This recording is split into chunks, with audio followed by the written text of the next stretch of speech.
오늘 이제 이번 주간 마지막 날인데 이 다섯째 날에 이 저녁 기도에 함께 하시는 여러분 모두를 주님의 이름으로 축복합니다.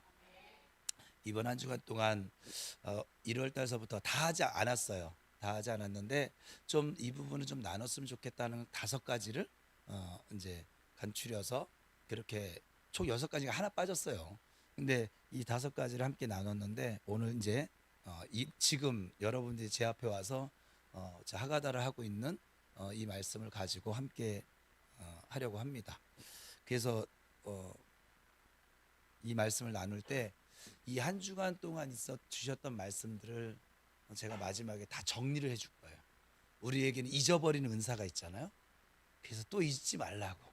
하나님의 교육 방법은 반복해서 하는 것이니까 그렇게 하려고 합니다. 오늘은 금요 성령 집회도 겸하고 있어서 제가 시간의 구애를 전혀 받지 않을 거예요. 그래도 이제 끝나는 시간은 거의 일정할 거예요. 근데 오늘은 금요 우리 원래 12시잖아요. 우리 끝나는 시간은. 나는 그래도 12시까지 가자니까 기도 좀 많이 하고 가세요. 내일 출근도 안 하는데. 다른 날은 다음 날 출근을 하니까는 그렇게 하지만 기도를 하셔야 돼요. 기도 외에는 이런 이유가 나갈 수 없어요. 내가 자꾸 흔들려지고 내가 자꾸 무너진 것 같고 저 악한 영이 하는 걸 알면서도 당하는 이유는 뭐냐면 기도를 하지 않아서 그래요. 저 악한 영과 싸울 수 있는 힘은 기도 말고는 없습니다. 이건 예수님이 하신 말씀이니까. 그러니까 여러분들이 내가 알면서도 자꾸 당하는 것 같아요. 여러분 진짜 전부 다 한 번씩 사역을 했기 때문에 알아요. 이제 여러분의 영이 이제 예전처럼 아주 무뎌가지고 이게 악한 영이 주는 생각인지 이게 성령이 주는 생각인지 이걸 분간 못하는 사람은 이제 없을 거란 말이에요. 있으려나요? 네, 없을 거란 말이에요. 그러면 그냥 악한 영이 주는 생각인 줄 알면서도 왜 거기 또 그냥 동의를 할까? 거절하라고 했는데 거절을 못하고 왜 그럴까? 그 힘이 없어서 그래요. 근데 그 힘이 어디서 나온다고요? 기도에서 나온다. 그러면 여러분들이 그걸 자꾸 못 이긴다 하면은 여러분들이 내가 지금 저 악한 영하고 이 대적할 힘이 좀 떨어졌구나. 근데 이 힘이 떨어진 이유가 뭐냐면 기도라고 했으니까 내가 기도 시간이 참 많이 줄었구나. 아니면 기도가 집중해서 잘 안 되는구나. 여러분이 돌아보면 알아요. 알 수 있어요. 그렇게 원인을 찾아가는 거예요. 그러면 여러분들이 일어날 수 있는 비결이 꼭 와서 사역을 받지 않아도 일어날 수 있는 비결이 있죠. 뭐 할까요? 기도로 회복하면 돼요. 이게 내 마음대로 안 되니까 그러니까 성령님을 의지하시고 그래서 성령님 의지하는 것도 잘 안 되니까 하가다를 하시고 하가다 하는 것도 잘 안 되면 성경을 읽으시고 100일 만에 통독을 하든지 뭐 3장씩 읽든지 그것도 잘 안 되면 그냥 목사님 만나러 오시든지 그러니까 이도 저도 우리 박은서 집사가 어제는 그러는 거예요. 와가지고 손을 쭉 내면서 목사님 손목과 팔꿈치가 아파요. 요 근래 우리 이제 다 회복됐으니까 얘기하는 거야. 요 근래 교회를 왔는데 사설 내주기만 와서 그냥 계속 제가 말을 안 할 뿐이 지금 여기도 다른 분들 그런 분도 있어요 지금 현재. 근데 목사 주의를 못 와. 배회를 해. 내가 여러분 잡아먹습니까? 저는 한 번도 잡아먹은 적이 없는데. 근데 이제 조금 풀렸어요. 사역도 하기도 했고 기도도 해주기도 했고 풀렸더니 대본에 어제 와서 목사님 손목이 아파. 그래서 내가 진단해보니까 허리는 안 아프니 허리도 자기가 몰라요. 내가 그랬더니 말하면서 원인도 발견하고 그래서 정관사님 보고 의자 새 거 사주라고 그랬어요. 좋은 걸로. 의자에 문제가 있으니까. 뭐 이렇게 얘기했는데 안 사주면 인간도 아닌 거지. 그 의자값 아껴서 참 부자 되겠다. 아이고 정말. 근데 갈비를 한번 안 먹고 말지. 아무튼 그랬더니 어제는 또 저보고 목사님 저 갈비 사주세요. 네 남편한테 사달라고 그래. 왜 나한테 사달라고 그래? 그래서 이제 치료를 했더니 어때? 그랬더니 많이 좋아졌어요. 그냥 우리 교회는 여러분의 목사는 말하면 우리 유순명 성교사님이 힌트도 줬는데 정태호라는 사람은 뭘 얘기하면 거절할 줄을 모른다고. 제 최대 약점이에요 사실은. 여러분들이 정말 이것까지 들어줄까 실험을 해보세요. 거절할 거예요. 내가 악한 영과 싸우면서 거절하는 능력이 좀 생겨졌어요. 그전에 거절을 못했는데. 그러면 조금 이게 버겁거나 내가 알겠는데 잘 안 되면 오면 되잖아요. 우리 목양실 항상 내가 뭐 설교 준비를 하고 있거나 말거나 꼭 들어와서 인사 안 하셔도 되는데 꼭 들어와서 인사들을 하세요. 내가 하다가 끊기고 하다가 막 이게 있어요. 필이 와가지고 막 할 때인데 이거 하다 보면 나 아까 뭐였지? 저도 사람이니까. 근데 오세요. 오세요. 그리고 제가 불편하면 사모에게라도 말해도 되고, 제가 불편하면 우리 내가 불편한데 장 목사님은 안 불편할까? 그렇다고 하면 내가 시험 들어요. 아니 나는 불편하고 왜 장 목사님은 안 불편합니까? 박 목사님은 안 불편해요? 내가 불편하려면 다 우리 세 분 목사님, 유수명 목사님까지 네 명은 다 불편해야 돼. 안 그럼 나 시험 들어요. 그러지 마세요.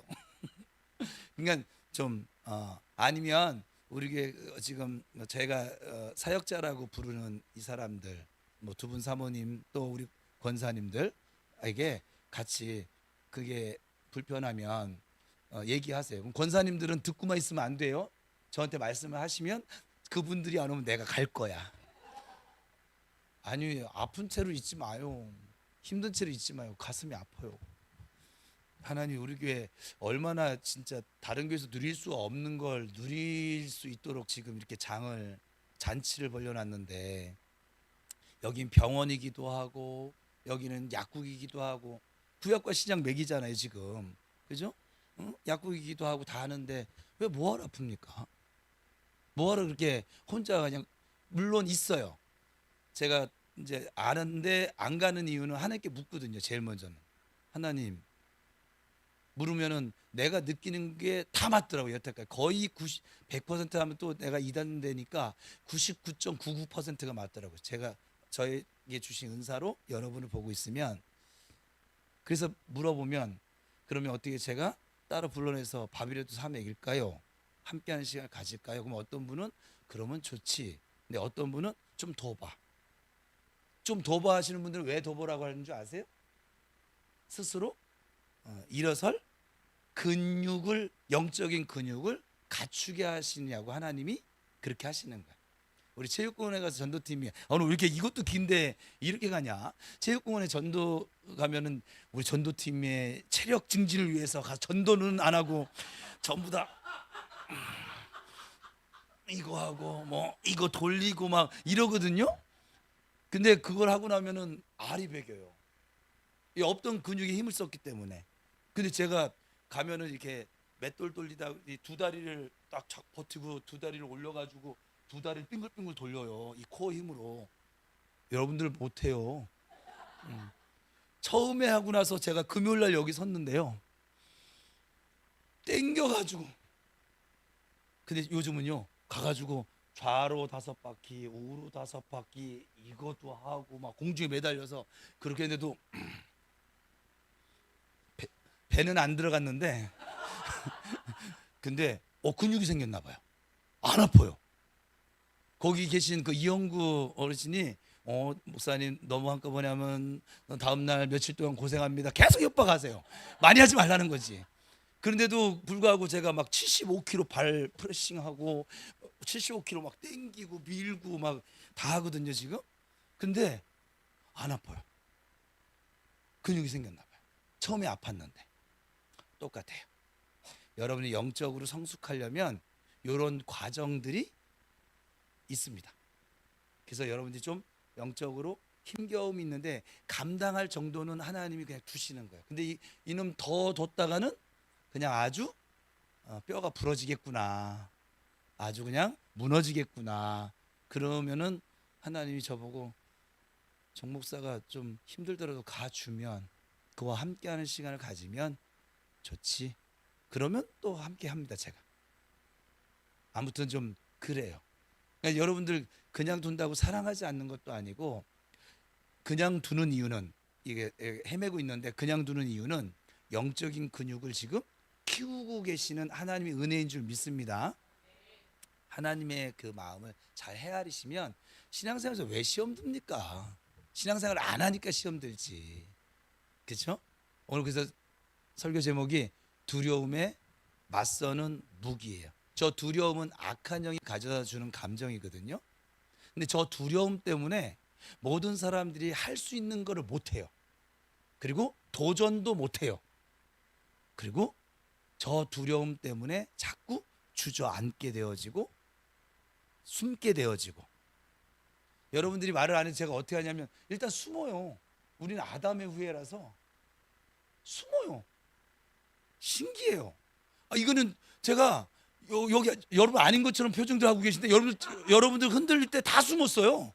그거 아세요? 저하고 눈을 안 마주쳤어요. 모르시는구나. 한 명은 예외예요. 박은숙 집사님. 저분은 비가 오나 눈이 오나 바람이 부나 시험이 드나 화가 나나 뭐하나 내 눈을 똑바로, 목사님. 내가 쥐띠들 정말.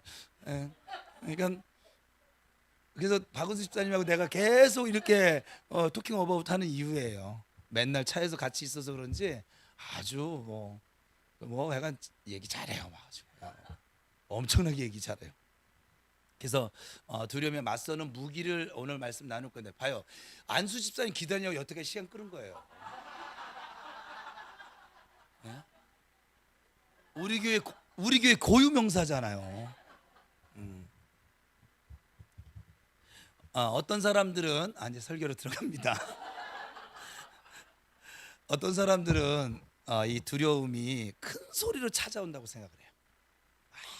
막 하지만 실제로 여러분 두려운 이 두려움은, 두려움의 감정들은, 또 두려움의 영은 실제로 아주 조용히 찾아옵니다. 찾아온 줄도 모르게 찾아옵니다. 막 소리내면서 찾아왔으면 우리 교회에서 훈련받을 게 커트 거절 막 이럴 건데, 이게 스며시 그냥 꼭 휴지에 물 스며드는 것처럼 그렇게 찾아오기 때문에 우리가 지금 당하는데, 어느 날 마음 한편에 자리 잡고 아주 천천히 내 안에서 불안이라고 하는 이 두려움이 들어와서 불안, 염려, 근심, 걱정, 이걸 계속 키워갑니다. 아주 답이 없는 상황이 계속되어질 때, 이 기다림이 길어질 때 우리는 이제 이 두려움이 진짜 목소리라고 착각하며 삽니다. 근데 성경은 이 두려움을 부끄러운 감정으로 결코 취급하지 않고 있거든요. 오히려 하나님은 두려워하는 사람에게 먼저 다가가시는 하나님이십니다.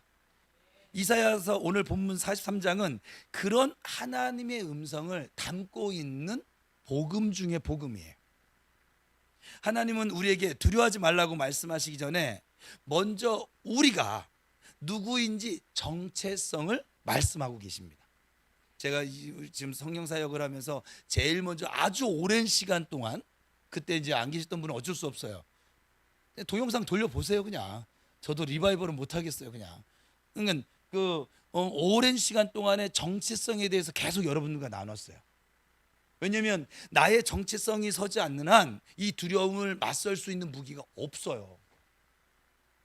이것은 아주 그래서 매우 중요한 순서인데, 두려움은 우리가 누구에게도 속하지 않은 것처럼 느끼게 만들어요. 그러니까 홀로인 것처럼 만들어줘요.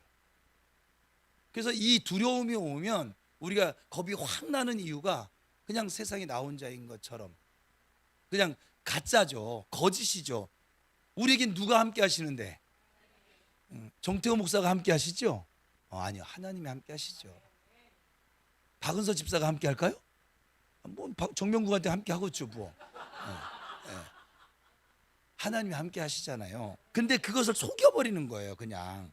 그래서 하나님은 오늘 본문 1절에서 이렇게 말씀해요. 이거 지금 제가 의역했고 그냥 편하게 하려고 막 나갈 거예요. 네, 같이 읽어봅시다. 시작.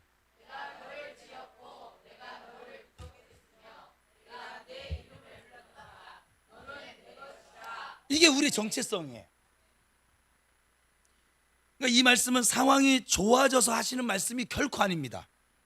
두려움이 클 때, 위험이 우리에게 여전히 남아 있을 때였습니다.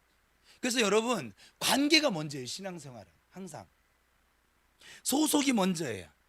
두려움보다 더 큰 진실은 우리가 하나님께 속해져 있다는 거예요. 하나님 우리를 군중처럼 떼거리로 부르지 않으셨어요. 이름으로 부르고 계십니다. 지금도. 이것은 단순한 호칭이 아니라 완전한 인식을 하고 계시다는 것을 뜻하고 있습니다. 하나님은 우리의 삶의 모든 구석구석을 우리가 감추고 싶은 부분까지 모두 아십니다. 그럼에도 불구하고 우리가 모든 허물을 다 안다는 거예요? 그럼에도 하나님 배반할 때도 다 안다는 거예요? 그럼에도 불구하고 넌 내 거야 라고 말씀하세요. 두려움을 가져다 주는 악한 영이 우리에게 말을 하죠. 여러분 들어봤을 건데, 너 중요치 않아. 너 대체 가능해. 네가 없어도 얼마든지. 그래서 우리를 꼭 이 세상 필요 없는 존재처럼 자꾸 그렇게 생각하게 만들어줘요. 근데 하나님은 정반대로 우리에게 말씀하시죠. 너는 내가 선택한 사람이야. 다른 사람이 아니고 내가 선택한 사람이야. 이것이 두려움과 싸우는 첫 번째 무기예요. 하나님이 선택한 사람 정태호. 오, 감사해요. 그러니까 성경에서 이름을 부른다는 것은 여러분 특별한 의미를 담고 있는데, 창세기 3장을 보면 하나님은 에덴 동산에서 아담아 하고 아담의 이름을 부르십니다. 출애굽기 33장에서는 모세야 하고 모세를 이름으로 아셨다라고 말씀합니다. 그리고 요한복음 10장에서 예수님은 목자가 자기 양들의 이름을 하나하나 부른다라고 그렇게 말씀하십니다. 그러니까 하나님 지금 제가 하나님과 사역을 해보면 우리 은서는 근데 별칭을 쓰시는 분도 계세요. 저한테는 죽어도 태우라고는 안 하시더라고요. 정 목사라고 하는데 내가 이름 불러달라고 해도 그건 안 들어주시네. 근데 또 어떤 분은 우리 이쁜이는 있어요. 우리 교회에 이쁜이가 있더라고요. 그분도 왜 꼭 그 호칭도 안 쓰고 이름도 안 쓰고 꼭 이쁜이래요. 내가 보니까 이쁘긴 해요. 여러분, 이름으로 부름을 받는다라는 것은 익명이 아니란 뜻이잖아요. 숫자가 아니라는 뜻이거든요. 하나님 우리를 통계로 보지 않으세요. 교회를 숫자로 보지 않으세요. 개별적인, 이 많은 사람들 중에서도 개별적인 존재로 나를 보고 계신다는 거예요. 하나님의 사랑은 그래서 우리의 어떤 믿음의 성과 아니면 신앙의 성과 이거로 반응하지 않습니다. 하나님은 저와 여러분을 사랑하기로 이미 작정하셨어요. 이게 매우 중요한 거예요. 여러분, 하나님의 사랑은 조건부가 아니에요. 네가 이렇게 하면 내가 널 사랑할게, 이게 아니라고요. 하나님의 선택은 그리고 변하지 않습니다. 우리가 두려움을 느낄 때 그것은 종종 우리가 스스로 충분하지 않다라고 스스로 느끼기 때문이거든요. 여러분 힘든 이유는 그래요, 안 그래요? 충분하지 않아. 돈이 충분하지 않고 건강이 충분하지 않고 지금 내 마음이 행복이 충분하지 않고 해가 충분하지 않아서 괴로운 거잖아요. 그러나 하나님은 우리의 충분함을 보고 계시지 않아요. 하나님은 하나님 자신의 선택을 보고 계신 거예요. 저와 여러분은 하나님의 선택이에요. 이것이 두려움을 잠재우는 진리. 여러분, 구속이라는 단어를 생각해 보세요. 우리 예수 믿는다는 게 구속되어진 건데, 이 단어는 값을 치르고 다시 사온다 라고 하는 뜻이에요. 그러니까 누군가 포로로 잡혀 있을 때 그를 자유롭게 하기 위해서 대가를 지불하잖아요. 그죠? 이사야 43장에서 하나님이 내가 너를 구속했다 라고 말씀을 하실 때 이것은 과거에 완료된 행동이에요. 이러면 또 우리 박순열 권사님이 이쁜이 권사님이 이쁜이 주인공이에요. 이쁜이 권사님 또 우리 단톡방에다 그거 올려놓을까? 내가 그래서 말을 함부로 하면 안 되겠구나. 원래 설교 업무에 그 설명을 넣었었는데 계속 그렇게 설명을 듣다 보니까는 계속 길어져서 좀 줄여보려고 줄여본 건데 결국은 시간은 똑같더라고요. 이것은 과거에 완료된 행동이거든요. 아직 일어나지 않은 일이 아니에요. 이미 끝나버린 일이에요. 하나님은 이미 우리를 위해서, 나를 위해서 값을 치르셨습니다. 이미 우리를 자유롭게 하셨습니다. 두려움은 우리에게 이렇게 말을 하죠. 너는 아직 자유롭지 않아. 하지만 하나님 우리에게 이렇게 말씀하십니다. 아니다. 너는 이미 예수 안에서 자유다. 본문 2절에서 하나님은 더 구체적으로 말씀하십니다. 자, 같이 읽어봅시다. 시작.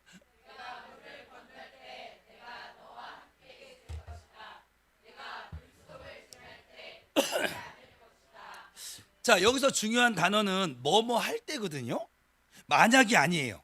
하나님께서는 우리가 어려움을 피할 수 있다라고 말씀하지 않으십니다. 여러분 이제 착각하면 안 돼요. 오히려 예수 믿고 살아가는 우리에게 어려움은 올 것이라고 말씀합니다. 하지만 그 안에서 결코 너희가 혼자가 아니라고 말씀하시는 거예요. 두려움은 우리에게 이렇게 속삭이죠. 힘든 일이 생기면 하나님이 너를 떠났다는 뜻이야. 하나님 너를 사랑하지 않아. 이렇게 말을 하고, 이사야 43장은 그 거짓말을, 이 마귀의 이 거짓말을 정면으로 반박을 하는 것이 바로 이사야 43장이라 이 말이에요. 물과 불은 성경에서 자주 등장하는 그런 상징이죠. 물은 아주 압도적인 어려움을 의미합니다. 홍수처럼 우리를 막 삼킬 것 같은 그런 위기를 표현할 때 물이 침범한다 그렇게 쓰거든요. 불은 고통과 말로 형용할 수 없는 아픔을 의미합니다. 막 우리 몸이 막 불사라지는 그런 시련을 얘기하는 것이죠. 하나님이 이 두 가지를 모두 언급하시는 거예요. 왜냐하면 우리가 살아가면서 이 두 종류의 어려움이 모두 다 있기 때문에 그렇습니다. 이 가운데는 그 일을 이미 겪으신 분도 계시고 아직 겪지 않으신 분도 계실 텐데, 어떤 어려움은요 정말 죽을 것 같아요. 우리를 그냥 압도해 버립니다. 그냥 꼼짝달싹 못하도록. 그래서 우리 너무 힘들면 기도가 돼야 안 돼요. 기도도 안 될 정도로 막 압도를 해버립니다. 어떤 어려움은 막 우리를 막 바싹 다 태워버리려고 합니다. 그냥 건조하게 만들어 버리는 거예요. 그냥 아주 삭막해져 버렸어요. 내 감정, 모든 감정들이. 그래서 하나님 뭐 나 사랑한다고. 약간 이 아무것도 믿을 수가 없어요. 삭막해져서. 하지만 하나님의 약속은 동일하게 나타나지요. 내가 너와 함께 있겠다. 여러분, 하나님의 약속은 상황을 제거하는 것이 아니라 상황의 의미를 바꿔가는 거예요. 제가 이렇게 설명을 드렸었어요. 모든 사건에는 우리가 하나님의 보호하심 속에 살아가는 하나님의 자녀인 것이, 또 모든 것을 합력시키셔서 가장 좋은 길로, 완전한 길로 이끄신다는 것이 전제되어 있는 한, 우리가 만나는 모든 사건은 의미가 있다고 그랬어요, 없다고 그랬어요? 의미가 있다고 그랬잖아요.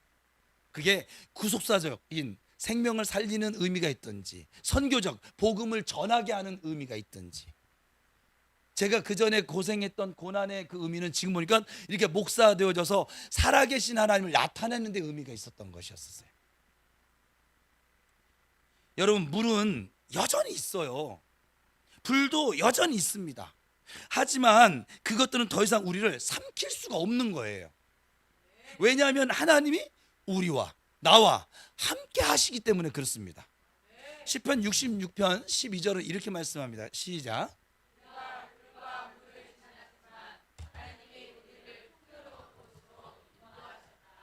그러니까 과정은 힘들었지만 결과는 하나님이 정하셨습니다.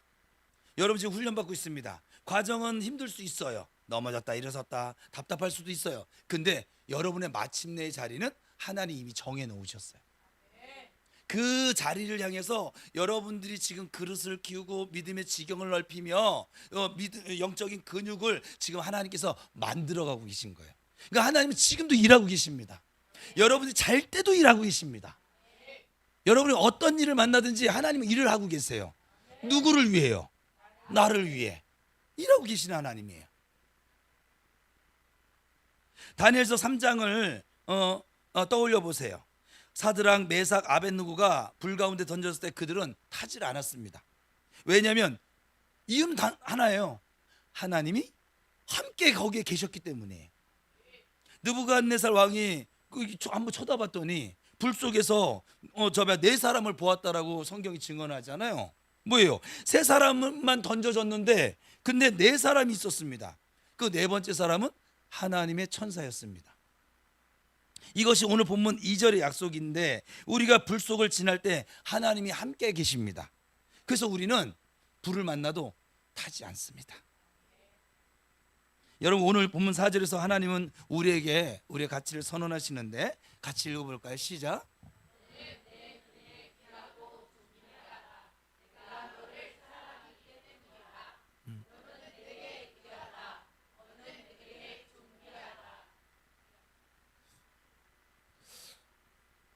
여기 넘어가지 뭐 다음 것까지 다 띄워줘가지고 괜찮아요. 이 말씀은 우리가 무슨 행동을 했기 때문이 아니라 하나님의 성품 때문인 거예요. 우리의 행동 때문에 귀하다 존귀하다 단어가 참 잘 안 어울릴 때가 참 많잖아요. 근데 이건 하나님의 성품 때문에 그래요. 두려움은 종종 우리를 자꾸 보잘것없다고 자꾸 느끼게 만들어 주거든요. 근데 실패했을 때 또 저도 지금 경험하는데 저보다 인생 선배들은 다 공감할 건데 나이가 들었다고 생각되어질 때 당신들도 먹어요. 자꾸 흰머리 나고 자고 그랬는데 피곤이 안 풀려지고 영양제를 먹어도 소용없는 것 같고 그럴 때 자꾸 두려움이 커져요. 목사님들도 은퇴 후가 그렇게 두려움이 큰가 봐요. 제가 소개했잖아요. 건강하게 은퇴하자 이 슬로건을 내세웠어요. 목사들 모아놓고 또 제가 장례식 갔더니 다른 목사님이 뭘 얘기하다가 그런 얘기를 하게 됐어요. 이제 은퇴 후가 걱정하는 얘기를 하는 거예요. 그래서 제가 그 말은 했어요. 요즘 목사님들 앞에서 잘 얘기 안 하는데 왜냐면 그분들에게 너무 좀 내가 거만하게 보여질까? 난 내 신앙을 고백하는 건데 그래서 이제 안 해요. 그냥 듣고만 있는데 하도 은퇴 걱정하는 얘기로 가득 차버렸어요. 내가 너무 싫어. 내 영이 지금 너무 그냥 힘들어. 그래서 저는 은퇴 후가 걱정이 안 돼요. 걱정이 안 되는 이유는 내가 이게 30년 40년 동안 주님의 몸된 교회에서 충성하며 일할 때 하나님이 복을 주시고 은혜를 줬는데 내가 은퇴하면은 30년 동안 다 써먹었으니까 버리실까요? 안 먹이실까요? 굶기실까요? 저는 나의 하나님은 그렇게 하실 아버지가 아니어서 저는 걱정이 되지 않아요. 이분들이 전부 다 이해 못하는 얼굴. 그랬더니 그 중에 한 분 목사님이 그러시는 거예요. 아마 그러실지도. 은퇴 후에는 안 먹이실 거라. 저는 이 충격받았어요. 목사님이 입에서. 그러니 이 성도들은 도대체 나이가 먹어가고 힘 빠지고 상황이 안 좋아지면 하나님이 나를 먹이시지 않을 수도 있겠구나 하는 생각을 할 수도 있겠네.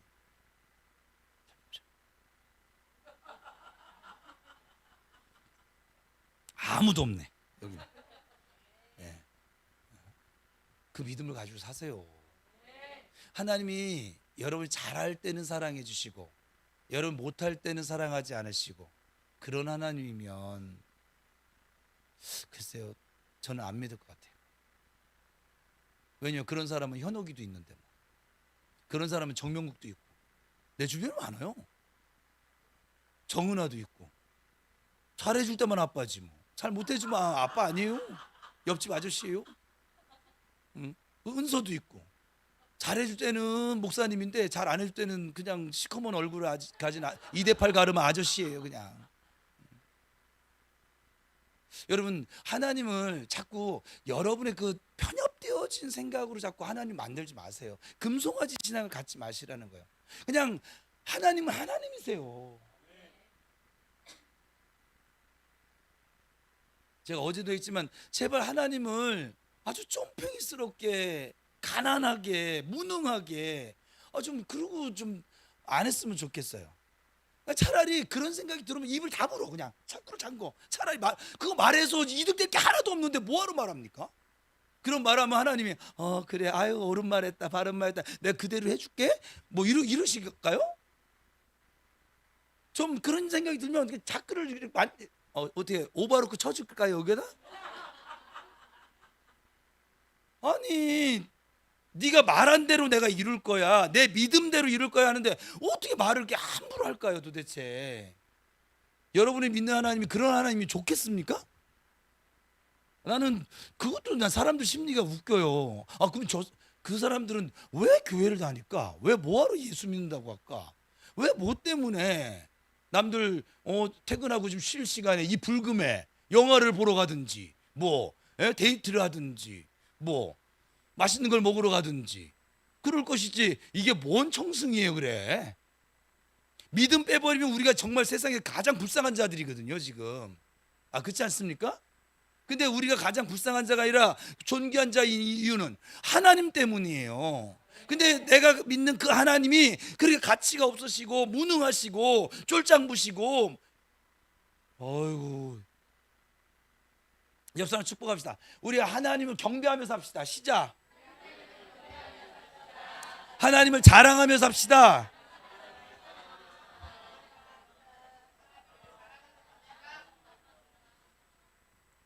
그래서 우리가 더 이상 쓸모없다고 느껴질 때 우리 안에 두려움은 점점 더 커지죠. 그러나 하나님은 우리에게 다른 이야기를 들려주시죠. 너는 내게 귀하다. 너는 내게 존귀하다. 이제 다시 옆에 분하고 당신은 예수 안에서 존귀한 분이십니다. 귀하신 분이십니다.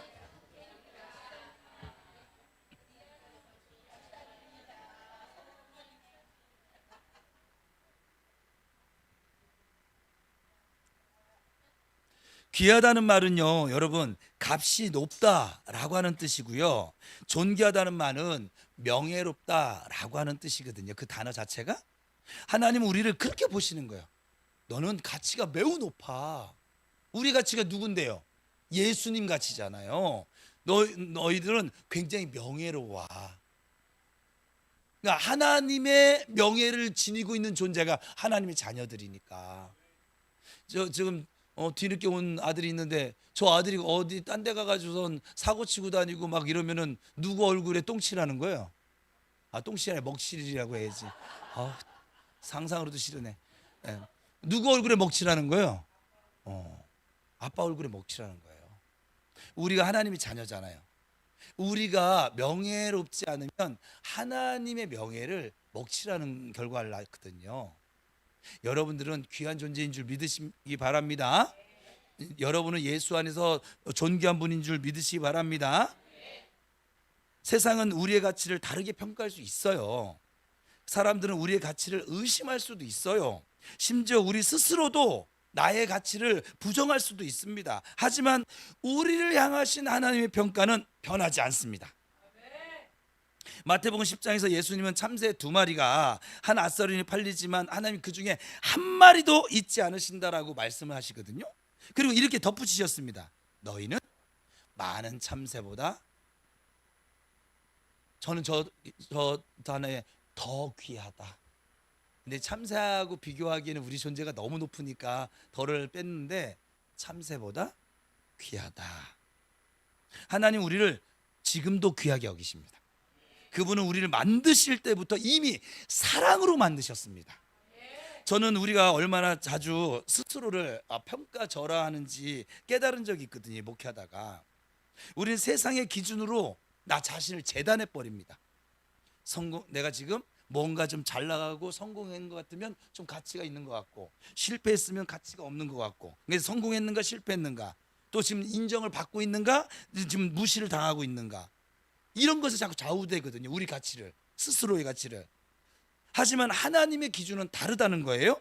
두려움에 맞서는 첫 번째 무기는 하나님께서 우리를 사랑하기로 선택하셨고, 그리고 그 하나님의 선택은 변하지 않습니다. 하나님 선택이 변하지 않는다는 것이 두려움에 맞서는 두 번째 무기입니다. 신명기 7장 6절에서 하나님은 이스라엘 백성에게 이렇게 말씀하셨어요. 너희는 주 너희 하나님의 거룩한 백성이라, 주 너희 하나님이 너희를 선택하셨다. 이 선택이라는 단어가 매우 중요해요. 신앙생활에서 하나님 우리를 선택하셨어요. 우리가 먼저 하나님을 선택한 것이 아니에요. 요한 1서 4장에서 사도 요한은 이렇게 말씀하죠. 같이 읽어봅시다. 시작.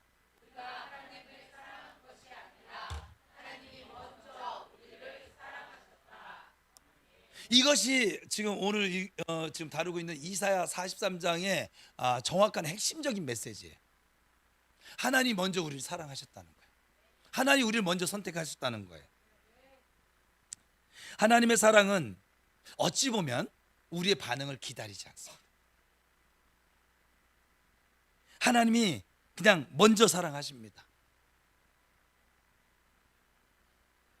제가 사역하면서 정말 오늘도 그 배경의 사모님하고 같이 이렇게 나눴는데, 사역하면서 제가 놀라는 것이 있어요. 사실은 여러분들은 그걸 안 놀랄지 모르지만 저는 매우 놀라고 있어요. 사실은 그 매우 놀람 때문에 저도 지금 변화되어져 가고 있는 거예요. 뭐냐면 하나님은 여러분이 무엇을 했느냐가 사실 하나님께 중요치가 않더라고요. 그냥 하나님은 사랑으로 여러분 세우실 그 자리에 놓고, 여러분들이 넘어져도 그냥, 우리는 목사님들이 왜 성도들 가끔가다 막 다투고 강대수에 저주도 퍼붓고 왜 그래? 조급해요. 하나님의 때를 기다릴 줄 모르는데, 제가 지금 하나님과 함께 동역자로 사역을 하다 보니까 우리 하나님은요 엄청 여러분을 사랑하셔서, 그 사랑은요 어떤 조건을 달지 않는 사랑이었고요. 그래서 여러분들이 엉뚱한 짓을 하거나 뭐 헤매는 짓을 하거나, 그 베드로 야고보 요한처럼 예수 조금 있으면 잡혀 죽는다고 기도하자, 함께 기도하자는데 한 시간도 깨어있지 못하고 졸고 있는 우리 식으로 얘기하면 그 등신들 같은 그 모습을 우리가 가지고, 우리는 또 안 가지고 있는 것처럼 그러지 마세요. 얼마나 등신 좋은 날이다. 하여간 그렇게 제대로 하지 못하는 모습이, 제대로 못하는 모습이 아홉이고 잘하는 모습이 하나 아닐까요? 이것도 많은가? 99번은 다 잘못하고 한 번을 잘할까요? 그런데도 불구하고 하나님은 여전히 우리를 사랑하세요.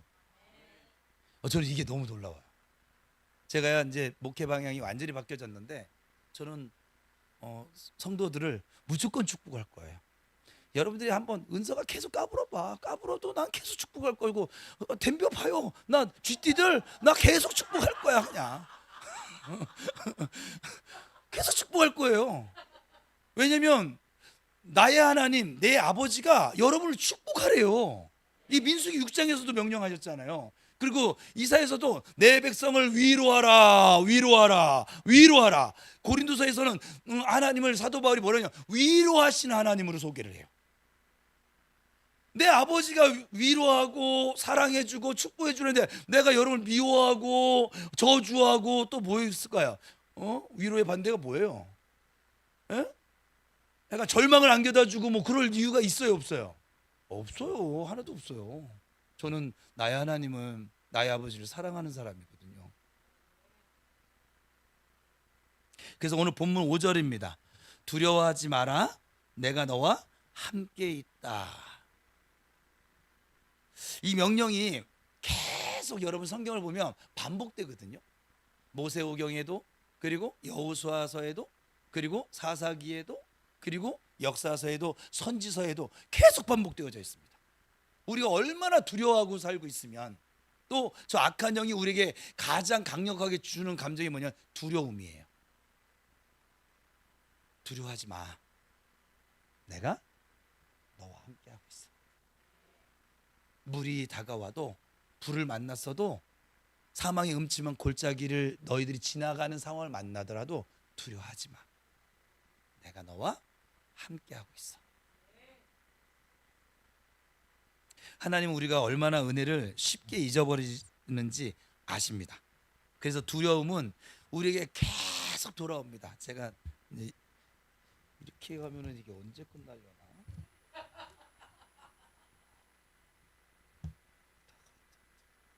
그냥 갑시다. 그냥. 이거는 그래도 설명해야 돼요. 여기 다 사역을 했거든요. 사역 안 한 사람이 이제 한 분, 두 분 정도 있네. 근데 제가 지금 여러분에게 지금 또 애들이 놀러 들어온 애들이 다 보이거든요, 지금. 그래서 그럼 우리 사역자들은 그래도 안 그러겠지, 잘 방어하겠지. 아니요, 사역자들도 이게 그래서 하나님께 제가 물었어요. 왜냐하면 이 사역을 하고 있는 어떤 목사님, 이 사역자들이 지쳐요. 왜 지칠까? 하나님 이렇게 함께 저는 해보니까 너무 신나거든요, 사실은. 사실 신나고 내가 하나님의 동역자로 지금 이렇게 동행을 하고 있다는 것 자체만 생각해 너무 감사하거든요. 근데 왜 지칠까? 근데 제가 봤더니 몇 되지도 않는데 다 쫓아내줬는데 이제 뭐 누구 때문에 물어봤더니 이전보다 더 센 애들이 들어와 있어. 왜냐면 제가 가서 기도를 하는데도 얘들이 반응을 안 해요. 더 센 애들이 들어와 있는 거예요, 이제. 그래서 아버지, 그러면 이들이 계속 이제 저는 그래서 여러분이 스스로 약한 애들을 거절시키고 영적 전쟁에 승리하게 하기 위해서 요즘 이런 계속 메시지들을 좀 나누고 있는 중인데, 그러면 그리고 저는 소망이 있다고 그랬잖아요. 이 금요 성령 집회 때 사역 안 하고 그냥 이렇게 축복하며 기름 붓는 그런 금요 성령 집회가 되기를 원한다고 그랬잖아요. 근데 사실은 지금 다 해야 돼요. 그래서 지금 사역자들 또 다시 모아놓고 다시 리바이벌 해야 되나? 그래서 왜 그런가 했더니 이 두려움이 우리에게 계속 들어옵니다. 그냥 일하다가 들어오고, 어떤 사람은 잠자다 들어오고, 어떤 사람 화내다 들어오고, 계속 들어옵니다. 직장에서 들어오고, 사업장에서 들어오고, 누굴 만나도 들어오고, 계속 들어옵니다. 왜냐하면 얘는 두루 삼킬 자를, 얘는 본업에 충실한 애들이에요. 얘네 본업이 그거예요. 삼킬 자 찾는 거. 근데 우리가 틈을 열어주면 확 들어오는 거죠. 그래서 주님은 마귀에게 틈을 주지 말라고 하는데 우리는 하여간 틈을 열어주는 재주는 가지고 있어요. 다른 재주는 없는데. 그래서 계속 들어옵니다. 그래서 하나님께, 그러면 계속 이 사역을 해야 돼요? 그렇지. 그래서 잠깐인데 얘들한테 마음 뺏길 뻔했잖아요. 다른 사역자들이 지치는 이유가 이거였구나.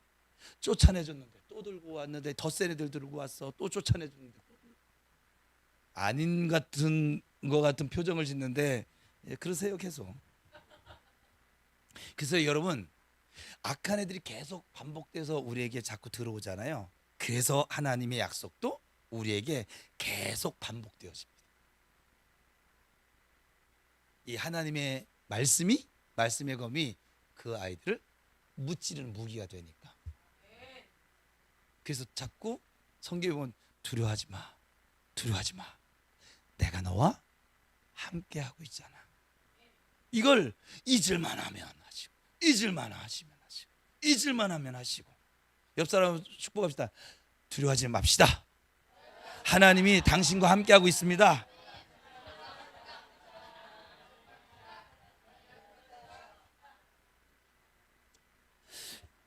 여러분, 하나님은 우리가 완벽하게 기억하기를 기대하지 않아요. 저도 이제 그 기대는 포기했어요. 완벽하게 우리가 기억하며 살기를 기대하지 않으세요. 우리를 너무 잘 아세요. 근데 제가 사역하다 보니까 저도 알겠어요, 지금. 대신 계속해서 반복적으로 상기시켜 주는 거예요. 잊어버리니까. 여호수아 1장에서 하나님은 여호수아에게 3번이나 강하고 담대하라 라고 말씀하셨어요. 같은 명령을 3번 반복하셨어요. 왜냐하면 여호수아가 두려워하고 있기 때문에 그래요. 모세가 죽었고 이제 그가 백성을 직접 이끌어야 했습니다. 앞에는 요단강이 있었고 그 너머엔 가나안 땅이 있었습니다. 여호수아는 두려웠어요. 그래서 하나님은 반복을 하셨습니다. 두려워하지 마라. 내가 너와 함께. 시편 23편 4절에서 다윗은 이렇게 고백하잖아요. 시작.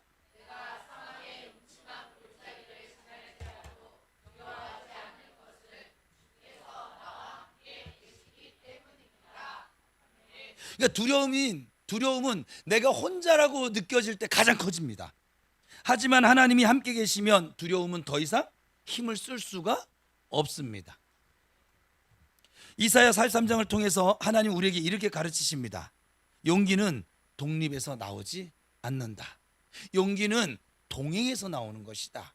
하나님과 함께 동행하는 것, 걷는 것, 그것이 너희들이 두려움을 이기는 비결이다. 하나님은 우리의 두려움을 무시하지 않으십니다. 대신 그분은 그 두려움보다 더 큰 진실을 우리에게 보여주십니다. 하나님은 두려움을 부정하지 않으세요. 하지만 두려움을 새롭게 정의해 주세요. 두려움은 우리에게 자꾸 위험을 말하고 있어요. 그러나 하나님은 우리에게 동행을 말씀해 주고 계십니다. 두려움은 우리에게 불가능을 말합니다. 이 두려움이 오면 그래 못할 것 같잖아요. 불가능을 말합니다. 그러나 하나님은 우리에게 새로운 길을 자꾸 말씀하십니다. 본문 11절에서 하나님은 자신의 정체성을 이렇게 밝히시죠. 시작. 나만이 여호와다. 나 외에는 구원자가 없다. 그러니까 이 말씀은 위협하는 말이 아니잖아요. 안정입니다. 두려움은 종종 우리에게 이한 사만을 자꾸 찾게 만들어요. 어떤 상황을 만나면 이 두려움의 감정이, 즉 신앙생활을 하면서 하나님만 의지하고 신뢰하는 것 외에 무언가 더 확실한 무언가를 자꾸 우리가 찾아요. 안정이라고 하는 변명을 대면서. 하지만 이사야 43장은 그런 시도들이 헛되다라고 표현합니다. 구원은 여러분 오직 하나님께만 있습니다. 다른 곳에는 없습니다. 여러분, 우리는 너무 많은 것에 자꾸 희망을 걸려고 하는 그런 경향을 가지고 있는데, 돈의 관계라든지 건강의 관계라든지 그것들이 사실 나쁜 것만은 아니에요. 하지만 그것들은 구원자가 아니라고요. 그것들은 무너질 수 있고 언제든지 변할 수 있고 사라질 수 있습니다. 하지만 우리와 함께 하신 하나님은 변하지 않습니다. 본문 10절에서 하나님은 이렇게 말씀하시죠. 나보다 먼저 지어진 신이 없고 나 이후에도 없을 것이다. 하나님만이 진짜 구원자입니다. 시편 146편은 이렇게 경고하죠. 같이 읽어볼까요? 시작.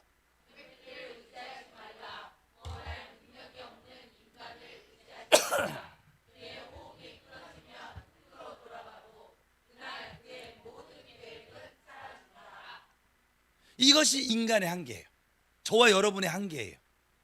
아무리 강한 사람도, 아무리 지혜로워하는 그 사람도 결국 구원자가 될 수는 없어요. 하지만 하나님께서는 다릅니다. 시편 기자는 계속해서 말하죠. 시작. 그러니까 하나님만이 우리의 진정한 도움이라는 거예요. 우리가 하나님을 믿을 때 우리는 안전한 곳에 믿음을 두고 있는 거예요. 하나님은 실패하지 않으십니다. 이것은 단순한 낙관주의가 아니라 현실을 직시하는 거예요. 우리가 의지하는 다른 모든 것은 언젠간 무너질 거예요. 하지만 하나님은 그렇지 않으십니다. 또한 이 두려움은 통제를 원하거든요. 하지만 이사야 43장은 이 모든 통제를 내려놓고 하나님께 맡기라는 거예요. 그것이 진짜 자유가 된다는 것이죠. 본문 18절에서 하나님은 아주 놀라운 말씀하십니다. 시작.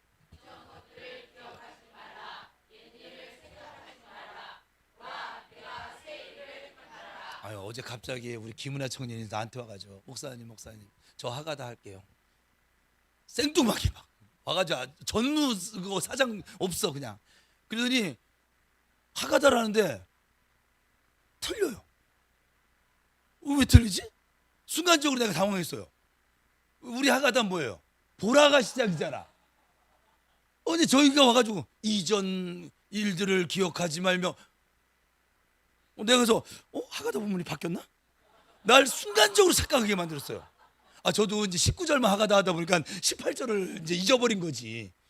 그래가지고 이게 뭐지 그랬더니 이거 뭐야 그랬더니 엄마가요 여기부터 하래요.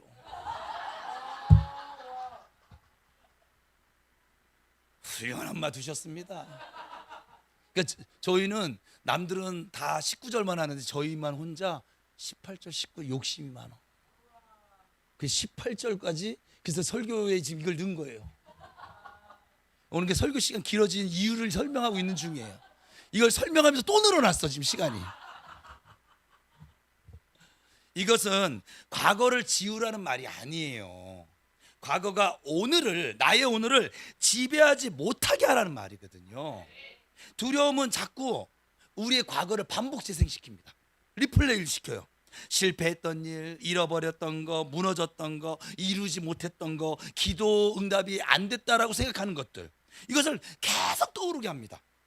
그러면서 우리에게 말합니다. 너는 앞으로도 똑같을 거야. 그래서 기도를 못하게 하는 거예요. 하지만 하나님은 두려움이 가져다주는 그런 생각을 끊어버리시죠. 19절입니다. 내가 광야의 길을 내고 사망의 강을 만들 거야. 이전에 어땠는지 그거 상관없어. 내가 새 일을 행할 건데, 그리고 나타낼 거거든. 내가 광야에 길을 내줄 거야. 사막에 강을 내줄 거야. 이것은 비유가 아니에요, 여러분. 약속이에요. 하나님은 불가능한 곳에서 길을 만드시는 분이세요. 두려움은 우리에게 말하죠. 이제 너에게는 길이 없어. 너 해볼 거 다 해봤잖아. 더 이상 방법도 없어. 그러나 하나님은 우리에게 길을 만드시는 분인 줄 믿으시기 바랍니다. 여러분, 광야라고 하는 것은 아무것도 자라지 않는 곳이에요. 아주 삭막합니다. 사막은 아예 생명이 없습니다. 그냥 모래밖에 없잖아요. 하지만 그곳에서 하나님은 새로운 것을 시작하시는 분이에요. 출애굽 때를 한번 생각해 보세요, 여러분. 이스라엘 백성 앞에 홍해가 있었습니다. 뒤에 애국 군대 쫓아옵니다. 길이 없었습니다. 하지만 하나님 없는 길을 바다를 가르셔서 만드셨어요. 물 한가운데로 마른 길을 만드셨어요. 광야를 또 그들이 지나갈 때는 어땠어요? 반석에서 샘물을 나게 하셨어요. 강을 만드셨다, 이 말이에요. 사막에서 생수가 솟아났습니다. 이것이 우리가 하가다고 있는 본문 이사야 43장 19절의 약속인 거예요. 하나님은 없는 것을 있게 하시는 분이십니다. 하나님은 끝난 것처럼 보이는 곳에서 시작을 하시는 분이십니다. 그분은 죽은 것처럼 보이는 것에 생명을 불어넣으시는 분이십니다. 여러분, 얼마나 많은 사람들이 자기 인생이 막 끝난 것처럼 그렇게 여기며 살고 있습니까? 특별히 제가 만나면 나이 드신 분들은, 저도 70 넘으면 그러겠죠? 안 그럴까 지금 해보려고요. 저는 은퇴 후에 하나님 저한테 은퇴하신 그 목사님 네 분을 비교하면서 말씀해 주신 게 있거든요. 이게 여기 꽉 있어요. 정 목사 보기에는 어때? 어떤 차이인 것 같아? 그래서 저는 은퇴 후에도 날아다닐 것 같아요. 뭐 아멘 안 해도 상관은 없긴 한데, 내가 아멘 했기 때문에. 나이가 많아서, 실패가 너무 크기 때문에, 데미지가 너무 커서, 기회가 이미 지나갔기 때문에, 약간 자꾸 우리는 합리화시키는 아주 놀라운 재주를 가지고 있습니다. 하지만 이사야 43장 오늘 본문은 그런 모든 우리가 가지고 있는 생각들을, 그 두려움의 생각들을 거부시켜 버리죠. 하나님은 우리를 위해서 여전히 일하고 계십니다. 하나님은 우리를 위해서 여전히 새로운 것을 만드십니다. 요한복음 15장에서 예수님은 가지가 나무에 붙어 있어야 열매를 맺을 수 있다라고 말씀하셨잖아요. 우리가 하나님께 붙어 있을 때 우리는 그 예수의 생명, 하나님의 생명, 생수를 받습니다. 예수님이 이렇게 말씀하시죠. 나를 떠나서는 너희가 아무것도 할 수 없다. 이것은 우리의 약감을 지적하는 것이 아니라 이 관계의 중요성, 연결의 중요성을 강조하는 말씀입니다. 로마서 8장 38절 39절에 바울은 이렇게 선언하죠. 죽음도 생명도 천사들도 권세자들도 현재일도 장래일도 능력도 높음도 다른 어떤 피조물도 우리를 그리스도의 사랑에서 끊을 수 있다 없다? 없다. 여러분, 하나님의 사랑은 결코 끊어지지 않습니다. 두려움은 우리를 자꾸 위협하지만, 자꾸 돌아와서 위협하지만, 하나님의 사랑은 우리를 지켜주십니다. 여러분, 이사야 43장은 우리에게 하나의 패턴을 보여주거든요. 하나님 먼저 관계를 선언하십니다. 넌 내 거야. 이게 가장 첫 번째예요.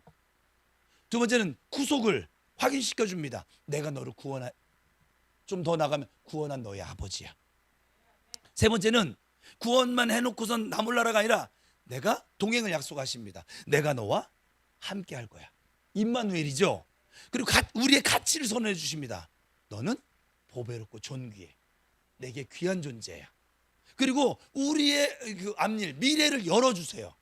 내가 새 일을 행할 거야. 광야의 길을 내고 사막에 강을 낼 거야. 이 순서는 우연이 아니죠. 이것은 하나님이 우리가 두려움에 맞서도록 하나님이 일하시는 방식인 거예요.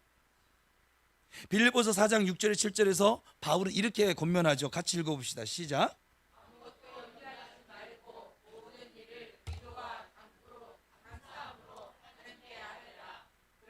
모든 지각에 뛰어난 하나님의 평강이 너희 마음과 생각을. 그러니까 이것은 어찌 보면 이사야 43장에 어찌 보면 실천 방법 같아요. 두려움이 올 때 우리는 그것을 하나님께 가져갑니다. 감사함으로. 하나님은 그 두려움을 하나님의 평강으로 바꿔주십니다. 염려를 내려놓는다는 것은 무책임하게 살라는 것이 아니라 하나님께 맡기는 거예요. 믿음은 감정이 아니라 결정인 거예요. 선택인 거예요. 우린 느낌에 따라 사는 존재가 아니라 진리를 따라 사는 존재인 성도인 줄 믿습니다. 그것도 구별되어진 성도입니다. 이사야 43장은 우리에게 이 진리를 지금 말씀하고 있는 것이죠. 우리가 그 진리를 선택할 때 지금 우리 안에 있는 이 모든 두려움은 힘을 잃습니다. 여러분이 하나님을 선택할 때 지금 여러분을 괴롭히는 그 여러 가지 그 악한 애들이 주는 그 감정들 모두 다 날아갈 수밖에 없어요. 감정은 여전히 있을 수 있어요. 하지만 감정이 우리를 지배하지 못하는 거예요. 진리가 우리를 인도하는 것이죠. 믿음은 그래서 느낌을 무시하라는 것이 아니라 느낌보다 더 강력한 깊은 진리를 선택하는 것입니다. 저는 이사야 이 43장을 읽으면서 하나님께서 얼마나, 제가 아까 성경 봉독할 때도 느끼셨어요? 제가 어떤 특정한 단어에 액센트를 줬잖아요. 뭐라고 했었어요? 내가. 얼마나 이 단어를 많이 주님이 그렇게 안 하시거든요. 근데 이사야 이 43장의 복음은 어제 우리 설교대로 하면 나의 하나님이, 이게 아주 매우 중요한 거예요. 신앙생활에서 세워봤어요. 내가 창조했다, 내가 구속했다, 내가 함께 있겠다, 내가 사랑한다, 내가 구원한다, 내가 새 일을 행한다. 모든 문장의 중심이 저 내가가 하나님이잖아요. 지금 하나님 말씀하신 것이니까 모든 문장의 중심이 하나님입니다. 이것이 이사야 43장의 핵심이에요. 여러분, 두려움을 이기는 힘은 우리에게서 결코 나오지 않습니다. 하나님에게서 나옵니다. 우리의 역할은 단지 그 하나님의 약속을 붙잡는 거예요. 그것이 두려움에 맞서는 세 번째 무기가 됩니다. 히브리서 13장 5절에서 6절에서 이렇게 말씀합니다. 시작.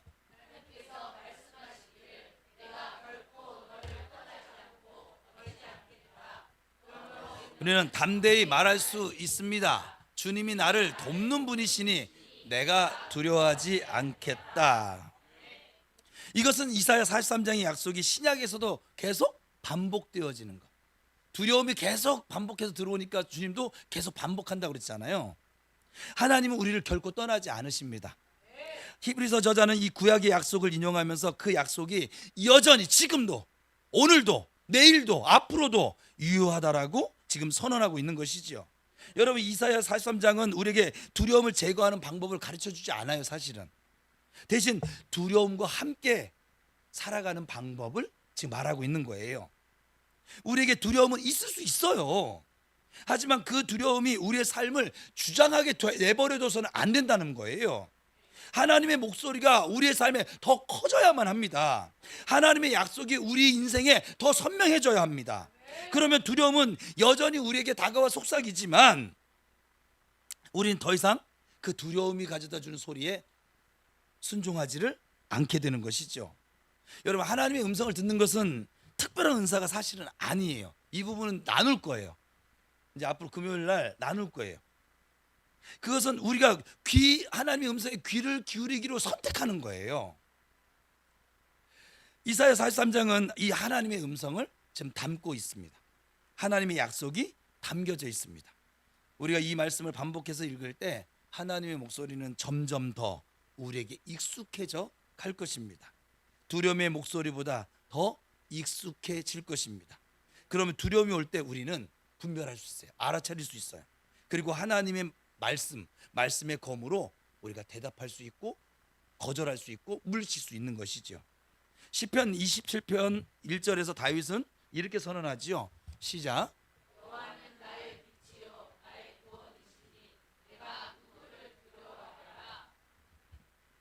이것이 믿음으로 살아가는 우리 모든 성도들의 고백이 될 줄 믿습니다.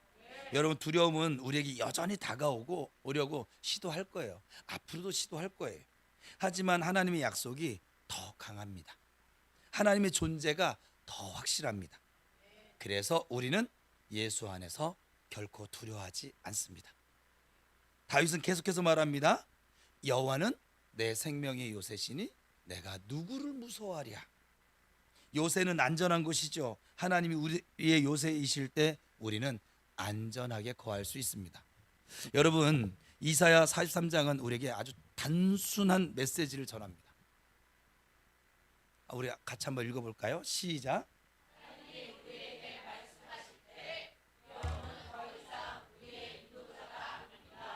하나님이 관계를 선언하실 때 두려움은 우리의 소속을 부정할 수가 없습니다. 하나님이 구속을 확인하실 때 두려움은 우리의 과거를 무기로 삼을 수 없습니다. 하나님이 동행을 약속하실 때 두려움은 우리의 고립을 주장할 수 없습니다.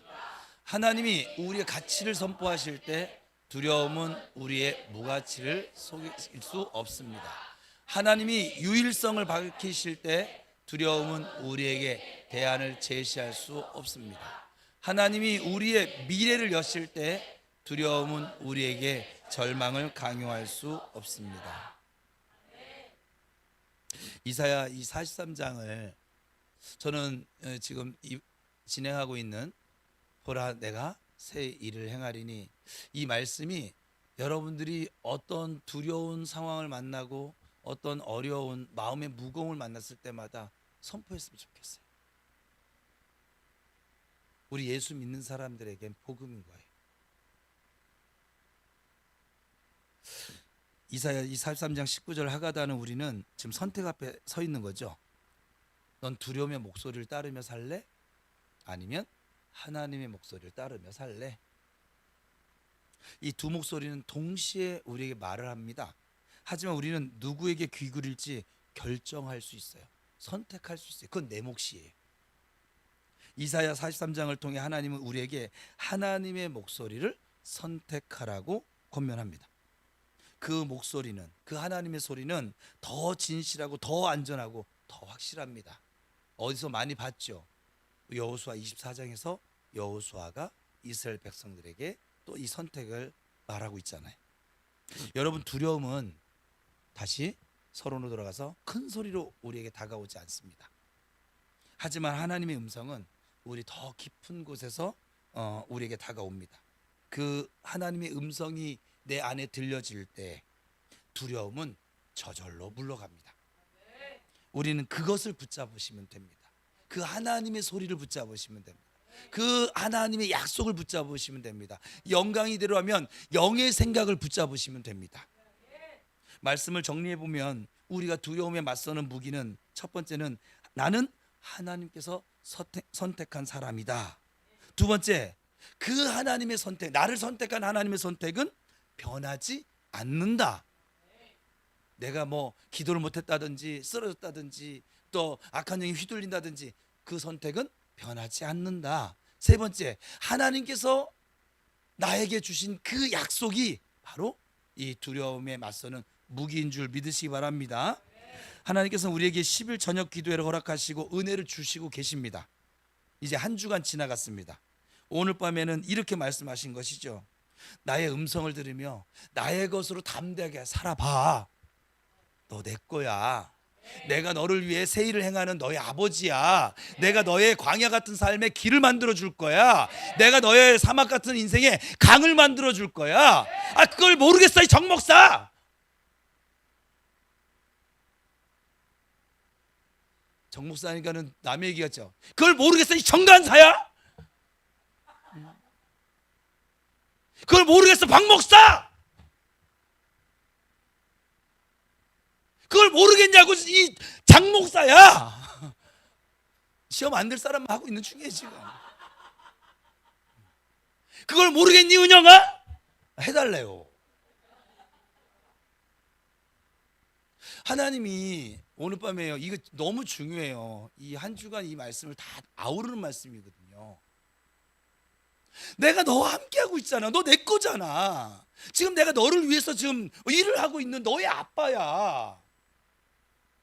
왜 이렇게 자꾸 이렇게 두려움이 가져다 준 소리 들어가면서 자꾸 무너지려고 그래? 그러지 마. 내가 너를 사랑하는 건 네가 잘해서가 아니라 그냥 너의 아빠야.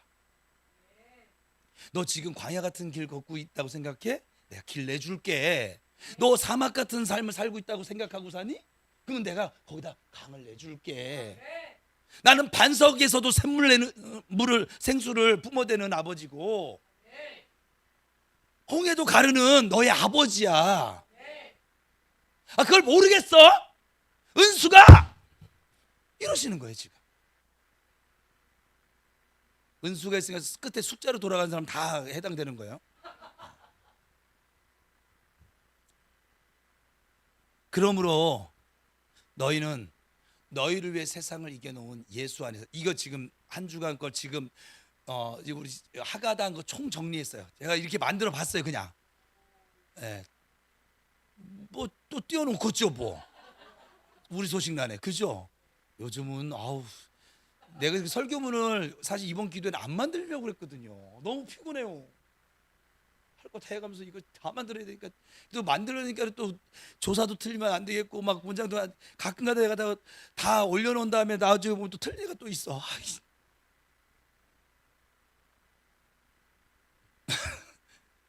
같이 읽어봅시다 그냥. 시작.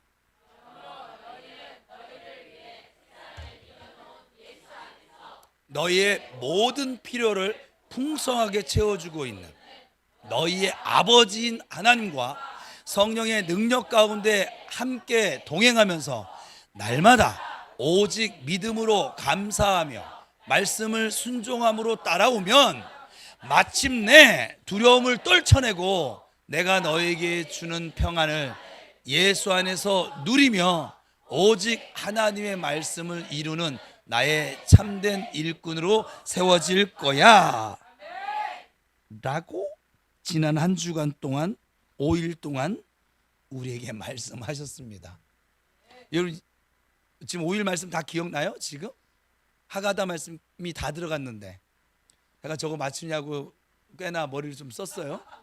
다시 한번 이 5일 동안 빠졌다가 마지막 날 참여한 놈도 있으니까 이게 저거만 하면 다 아는 거야. 다시 한 번만 더 하겠습니다. 시작. 너희를 위해 세상을 이겨놓은 예수 안에서 너희의 모든 필요를 풍성하게 채워주고 있는 너희의 아버지인 하나님과 성령의 능력 가운데 함께 동행하면서 날마다 오직 믿음으로 감사하며 말씀을 순종함으로 따라오면 마침내 두려움 떨쳐내고 내가 너희에게 주는 평안을 예수 안에서 누리며 오직 하나님의 말씀을 이루는 나의 참된 일꾼으로 세워질 거야. 1월부터 현재 3월까지 우리에게 이 약속들을 하가다하게 하신 하나님의 이유이기도 합니다.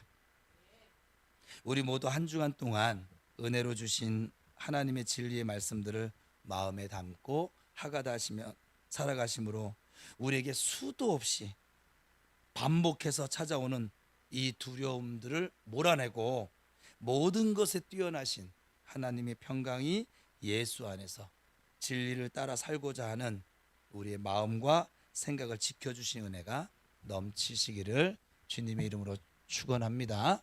우리 마지막으로 오늘 하가다 말씀 3번 하고 기도하겠습니다. 보라, 내가 새 일을 행하리니 이제 나타낼 것이라. 너희가 그것을 알지 못하겠느냐?